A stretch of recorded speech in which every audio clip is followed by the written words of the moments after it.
کہ عورت کی نسل جو ہے اس میں سے جو آئے گا وہ اس کے سر کو یعنی ابلیس کے سر کو کچلے گا۔ اب یسوع مسیح نے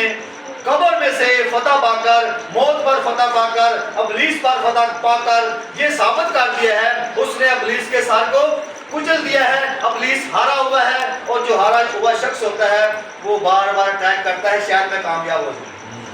شاید آپ، میں چھوٹی سی مثال دوں گا، ہمارے گاؤں پر بھی قبضہ ہو رہا ہے کسی پلاٹ پر،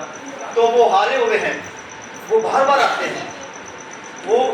لیکن لکھا ہوا جب تم اس کا مقابلہ کرو گے تو وہ کیا کرے گا، تم سے بھاگ جائے گا۔ رات کو وہ ہم جب گزر رہے تھے تو وہاں پر وہ سارا کچھ گرا دیا گیا تھا، اب وہ دوبارہ پھر آئے ہیں، لیکن وہ ایک الگ بات ہے۔ تو ابلیس چونکہ ہار گیا ہے، آپ اپنے اندر دلیری پیدا کریں، آپ ابلیس پر فتح پا سکتے ہیں، آپ گناہ پر فتح پا سکتے ہیں، کیونکہ اس نے ہمیں فتح سے بڑھ کر غلبہ دیا ہے۔ ہمارا یسوع اگر غالب آیا ہے تو اس نے ہمیں بھی فتح سے بڑھ کر غلبہ دیا ہے، ہم بھی موت، قبر اور ابلیس پر فتح پا سکتے ہیں۔ اور جب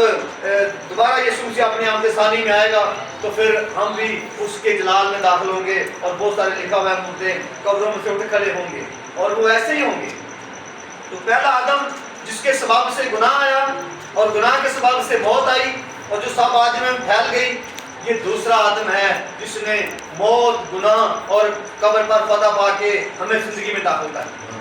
آمین آمین۔ ایک اور حوالہ دیکھیں گے ہم بائبل مقدس میں سے،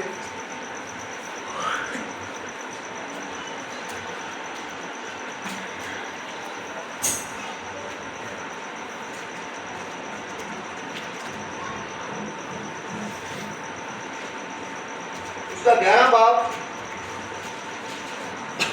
16 باب 15 باب، اس کے 15 باب کی 51 آیت میں لکھا ہے، دیکھو میں تم سے دیر کی بات کہتا ہوں، ہم سب تو نہیں سوئیں گے مگر سب بدل جائیں گے، اور یہ ایک دم میں ایک پل میں پچھلا نرسنگا پھونکتے ہی ہوگا، کیونکہ نرسنگا پھونکا جائے گا اور مردے غیر فانی حالت میں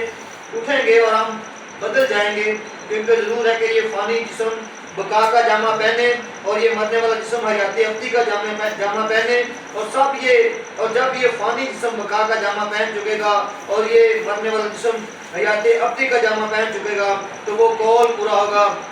جو لکھا ہے، موت فتح کا لقمہ ہو گئی، اے موت تیرا رہی، اے موت تیرا ڈنگ کہاں رہا۔ اب پولس رسول ہمیں یہ سکھاتا ہے کہ اگر تمہارے اندر کوئی شک ہو تو یہ کتنی خوشخبری ہے ہمارے لیے کہ جو اس کے لوگ ہیں، جو اس کے پیروکار ہیں، جو اس کو ماننے والے ہیں، جو اس کے آئین کی پاسداری کرنے والے ہیں، اس کے قوانین کو ماننے والے ہیں، جو اس سے محبت کرنے والے ہیں، وہ بھی ایسے ہی زندہ ہوں گے جیسے یسوع مسیح موت اور قبر پر فتح پا کر زندہ ہوئے، اور لکھا ہوا ہے موت فتح کا لقمہ بن گئی،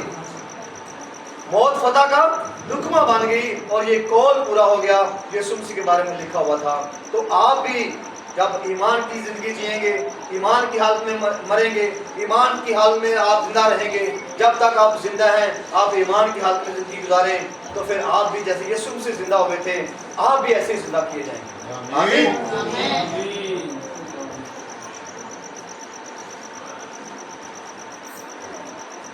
تو اسی بات کی اگر ہم 42 کو دیکھیں، مردوں کی قیامت بھی ایسی ہے، جسم فنا کی حالت میں گویا جاتا ہے اور بقا کی حالت میں جی اٹھتا ہے، بے حرمتی کی حالت میں گویا جاتا ہے اور جسم جلال کی حالت میں جی اٹھتا ہے، کمزوری کی حالت میں گویا جاتا ہے اور قوت کی حالت میں جی اٹھتا ہے، نفسانی جسم گویا جاتا ہے اور روحانی جسم جی اٹھتا ہے۔ جب نفسانی جسم ہے تو روحانی جسم بھی ہے، چنانچہ لکھا بھی ہے کہ پہلا آدمی یعنی آدم زندہ نفس بنا، پچھلا آدم زندگی بخشنے والی روح بنا، لیکن روحانی پہلے نہ تھا بلکہ نفسانی تھا، اس کے بعد روحانی ہوا۔ پہلا آدمی زمین سے یعنی خاکی تھا، دوسرا آدمی آسمانی ہے، جیسا وہ خاکی ویسا ہی اور خاکی بھی ہیں، اور جیسا وہ آسمانی ہے ویسا ہی اور آسمانی بھی ہے، اور جس طرح ہم اس خاکی کی صورت پر ہوئے اس طرح اس آسمانی کی صورت پر بھی ہوں گے۔ اب اس فلسفے کے اندر بات یہ ہے کہ جو آدم کی یہاں پر بات کی گئی ہے کہ پہلا آدم جو تھا وہ کیا ہے، نفسانی ہے، دوسرا آدم یعنی یسوع مسیح وہ روحانی ہے، اور جیسے